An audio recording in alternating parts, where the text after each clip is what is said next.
Hey, how you doing? I'm on a little bit of a vacation in the Shenandoah Valley of Virginia. I have some family property here, taking a little break from reality. But I can never really take a break from guitar. I've got my trusty Orangewood Echo here. Link in the description if you want a discount on your new Orangewood. These are really inexpensive yet awesome guitars. Highly recommend them. So last time I did a John Mayer video, you guys seemed to like it. It was learning the hardest John Mayer riff, which I believe is Neon. Some of you, however, said that another song was actually the most difficult John Mayer riff. So I'm going to learn that one today.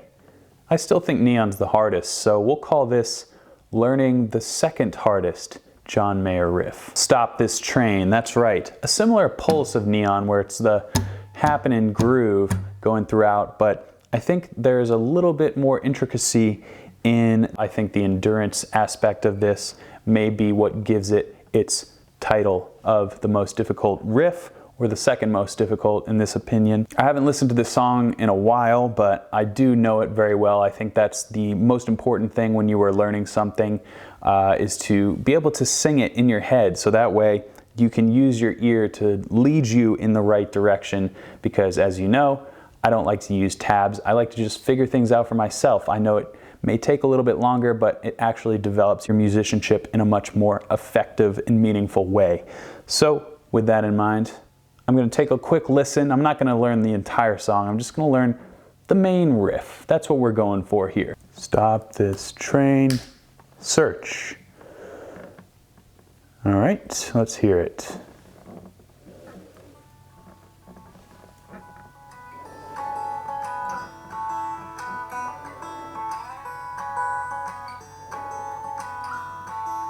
Oh, that sounds kind of difficult. Not necessarily in like a Dragon Force or Yngwie Malmsteen type of difficult, but intricate voicings of the chords that may be very challenging for me to figure out. All right, so I'm just going to use my ear to find this first chord. I'm going to try and figure out each chord first before I work on the finger picking.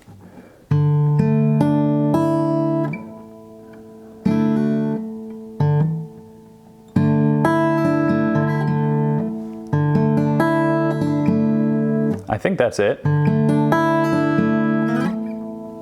Now I'm going to go through some different major chord voicings.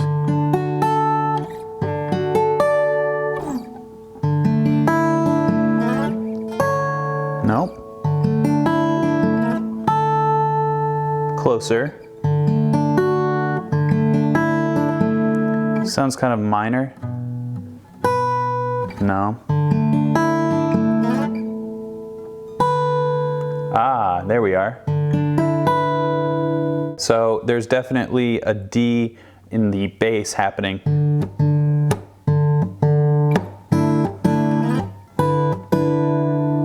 Sounds about right so far. Let's figure out the third chord.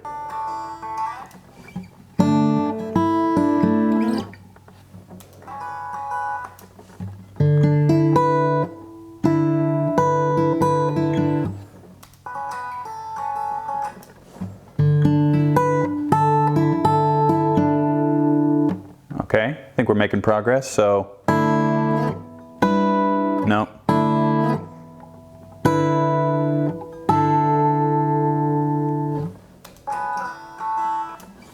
So it seems like chord 1, chord 2, chord 3, back to chord 1.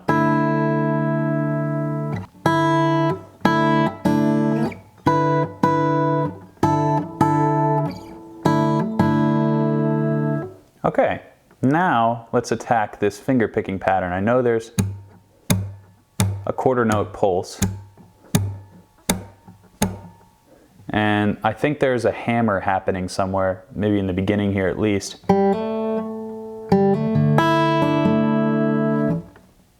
This is going to be the fun part.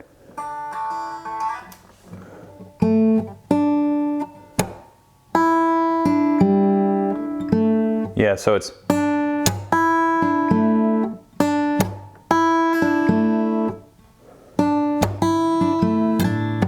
so this is kind of difficult because I've never tried this before, so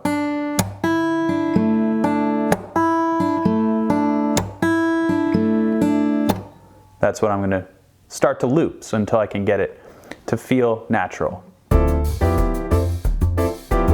I have this proclivity to like hit on that downbeat, but it's actually a 2 and 4.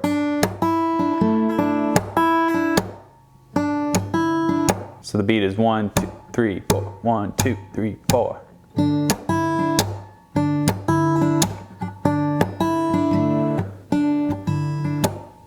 So the question is, how do I make that hit and that note happen at the same time?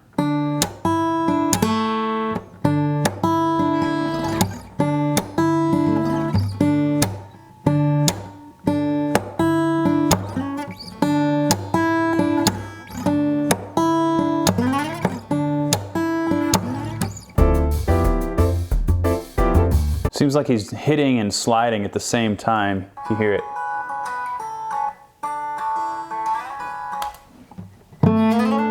That's happening on that 4th beat, so.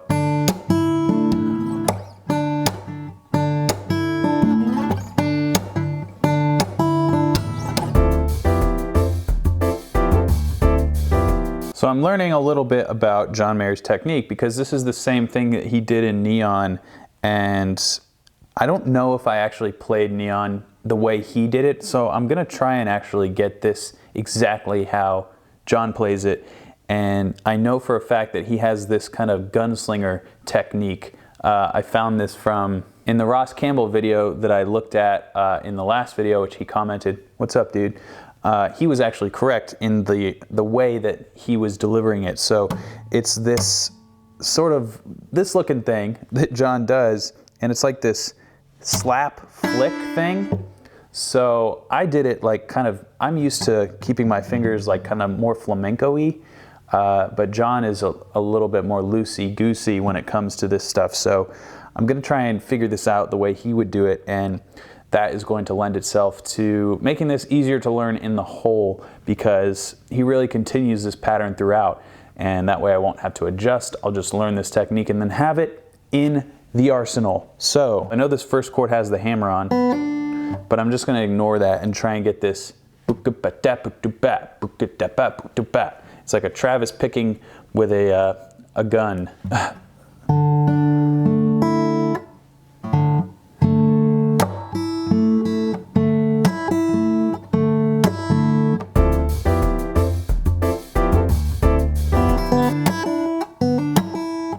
That already sounds a little bit more like it than what I started with.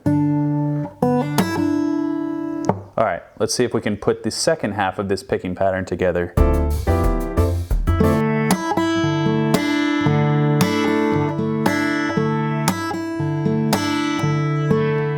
Oh, that was it.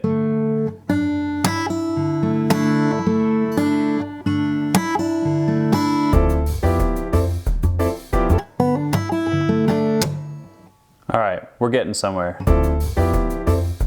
So I think we have it down. I think it's these two strings, D and B, and then this slap flick motion where it's like, so that is 1, 2, and then on the sort of upstroke of that, with your centripetal force, you'll come back and hit that E string again, so it's,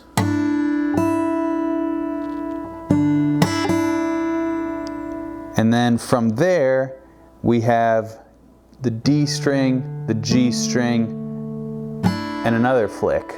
So slowly I think it would be right on. All right, so now that we have the finger picking pattern figured out, it should be as simple as figuring out these chords and applying that pattern. So I know that we have basically this. I don't necessarily think that note is wrong, but it may not even be in there. I think it's just,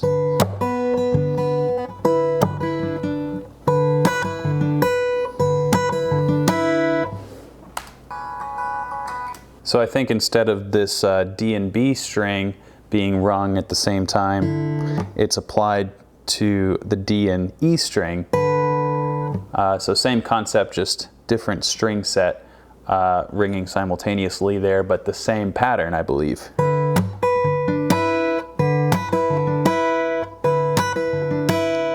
And it's really a kind of a delicate song. I don't even know if John would play it the same way live as he would on the recording. It's just more about the vibe than anything else. I do think this next chord voicing is really important though, because there's some sort of like suspended or like a 9 sound. So I'm gonna try. Yeah, it's like that major 7. Major 7 is what I was thinking. So I think that's it actually.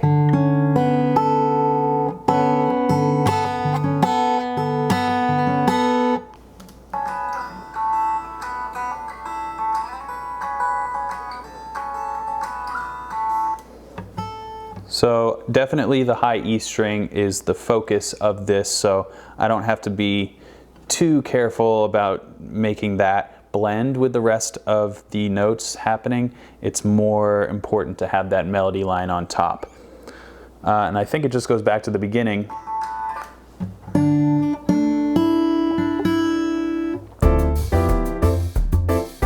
So the issue I'm having, I think I need to change my fingering up a little bit to make this riff flow, because right now I have it,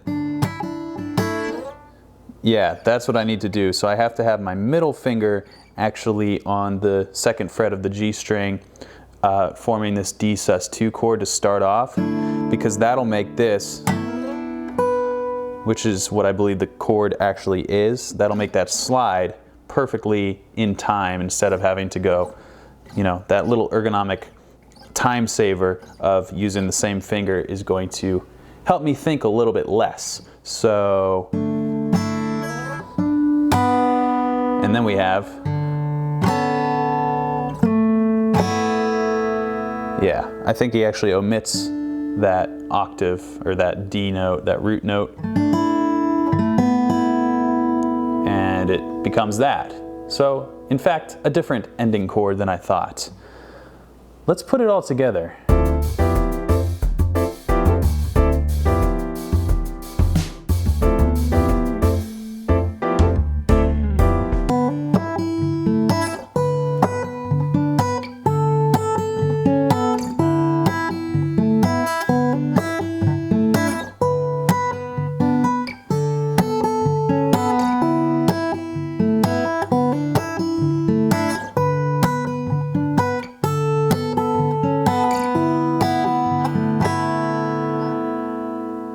Okay, so I'm finding it's a little harder than I thought to sort of take care of all the ringing strings. In order to pull this riff off convincingly, you have to be in control. You can't just be strumming like a madman, or else the riff loses its dynamic. So I need to work on controlling which strings I'm hitting. The technique that John uses to pull this off, the gunslinging technique, is inherently sloppy as far as if you're just picking it up, you're trying it for the first time, you're going to be sloppy with it because it's hard to control your wrist. But really, as John does it, it's extremely articulate and not sloppy at all. So you have to sort of dial in a sort of blend between sloppiness and complete technical prowess. So that's going to take a little bit of time. I am going to spend that time now that I have brought you through my learning process, and I'm going to go find a beautiful part of the Shenandoah Valley and see if that helps me deliver Stop This Train in a way that would make John Mayer proud.